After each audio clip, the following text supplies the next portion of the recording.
for launch in just a few seconds.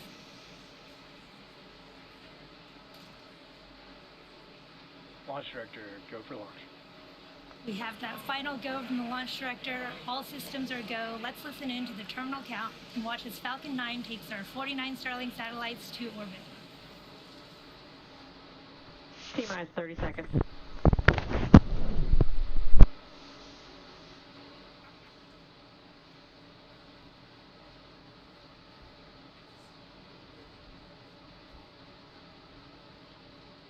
T-minus 15 seconds. 10, 9, 8, 7, 6, 5, 4, 3, 2, 1, 0. Ignition and liftoff.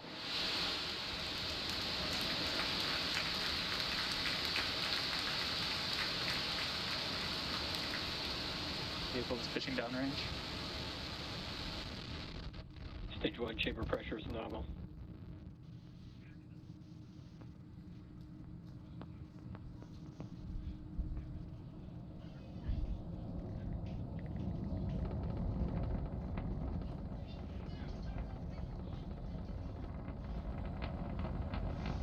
Falcon 9 has successfully lifted off from Launch Complex 39A at Kennedy Space Center, carrying our stack of 49 Starlink satellites to orbit. Moments ago, we throttled the engines down Telemetry nominal.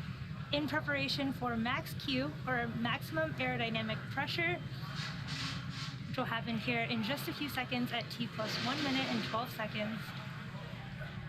Falcon is supersonic.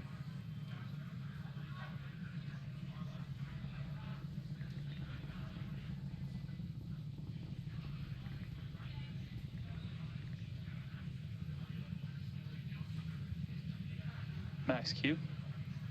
We have just passed through max Q, and this is the maximum aerodynamic pressure that the stage sees. Next, we'll have 3 events happening in quick succession. First, we'll have main engine cutoff, followed by stage separation, and then second engine startup 1.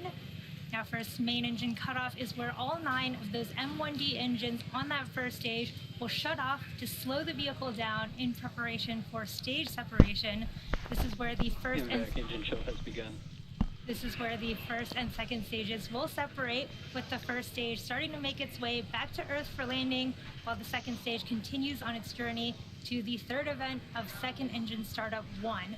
And this is where that single MVAC engine on the second stage will light up and propel the second stage along with the Starlink satellites to orbit.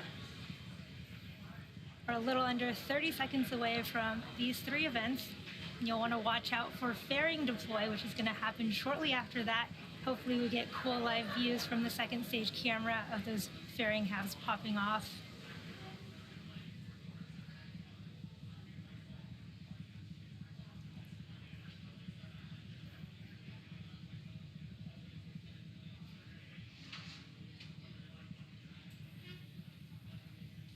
Nico. Stage separation confirmed.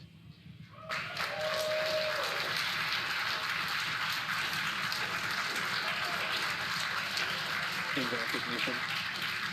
Wow, beautiful views from the first stage and second stage tracker Both stages there. are on nominal trajectories. We did have successful MECO stage separation. confirmed. There's fairing deployment there.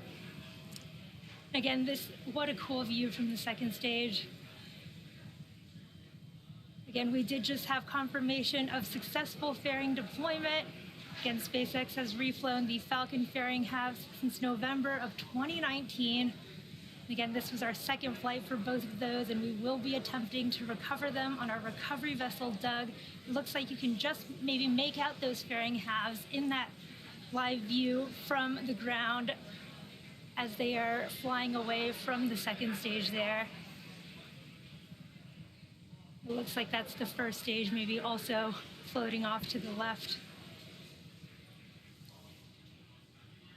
Now, as stage 2 heads towards its targeted drop-off orbit there, stage 1 will execute 2 burns in order to make its way back home to Earth. The first is an entry burn. Now, this is where 3 of the M1D engines will reignite, and this helps to slow the stage down as it re-enters the upper parts of the Earth's atmosphere. Now the second burn, of course, is the landing burn, and this is a single engine burn that brings the vehicle speed down rapidly in order to land on the drone ship. Acquisition signal.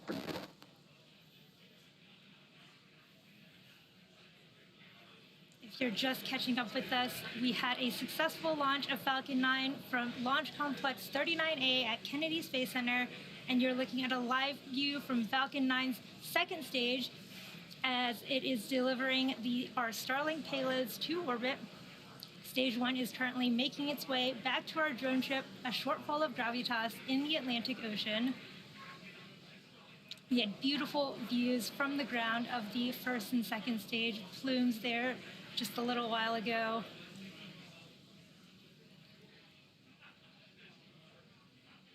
Now the Merlins on the first stage are optimized for sea level, so these achieve 190,000 pounds of thrust during ascent and descent. And in contrast, the MVAC engine, which you see on your screen right now, is optimized for 220,500 pounds of thrust in vacuum. Now the primary difference between these two engines is just the size of the nozzle. The MVAC nozzle is a lot larger than the M1D nozzles on first stage. Now the Falcon 9 is equipped with 4 hypersonic titanium grid fins positioned near the top of the first stage. And the first stage is using these grid fins to help navigate and reorient itself as it heads back home to Earth.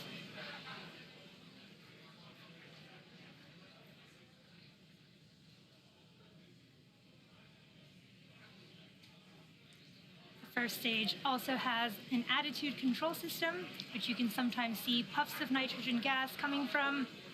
And this attitude control system also helps that first stage orient itself as it returns home.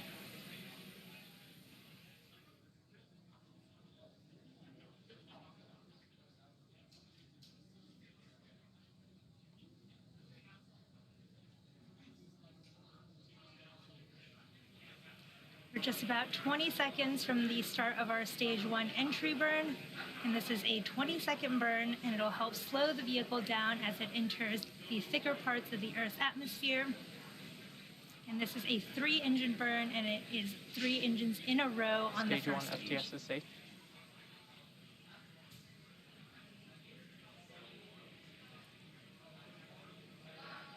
Stage 1 entry burn startup.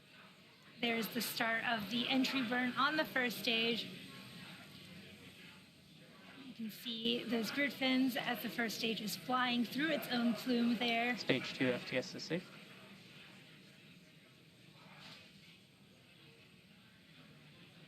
Stage 1 entry burn shut down. We did just have a successful stage 1 entry burn there. And for those who follow along, you'll know that the soot on the rocket, second stage trajectory, is still nominal. As I was saying, the soot on the rocket indicates that it's been flown before. So the fuel that we use on Falcon 9 is rocket-grade kerosene, or RP1, which is carbon-based. So when it burns, it generates soot. Now, as the booster approaches the landing site and does that long re-entry burn that we just saw, we saw it fly through its own plume, which deposits that soot back onto the first stage. Now you can see this sometimes on the pad. The soot is still stuck onto the first stage from its previous flights. And if you watch closely to your onboard camera during landing, you might be able to see soot sticking on the lens of those cameras as well. Now coming up in just a few seconds, we will have the start of our stage 1 landing burn. This will be another about 20-second burn.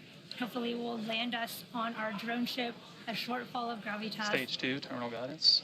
In the Atlantic Ocean. Stage 1 startup.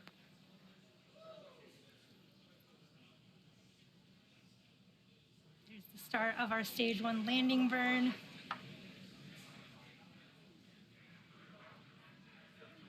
Cool views of the drone ship approaching. Stage 1 landing leg deploy.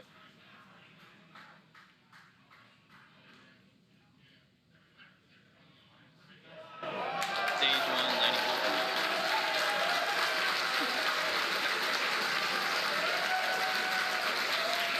Right there in the middle of the drone ship.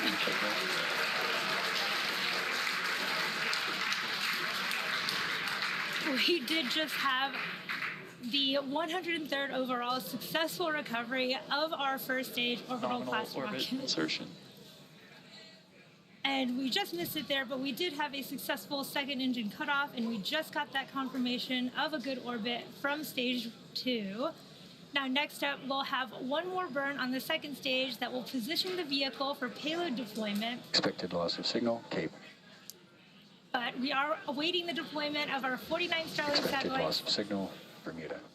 which is scheduled to occur about 6 minutes from now at T plus 15 minutes. However, you may have just heard the call out for expected loss of signal. Again, this means we won't have live audio or visual confirmation of payload deployment due to lack of ground station coverage, but we will acquire signal with our ground station in Kodiak, Alaska at T plus 1 hour and 20 minutes. So for those of you who are interested, we will keep the audio-only countdown nets up on our YouTube channel, and we'll confirm successful payload deployment on our social media channels. But with that,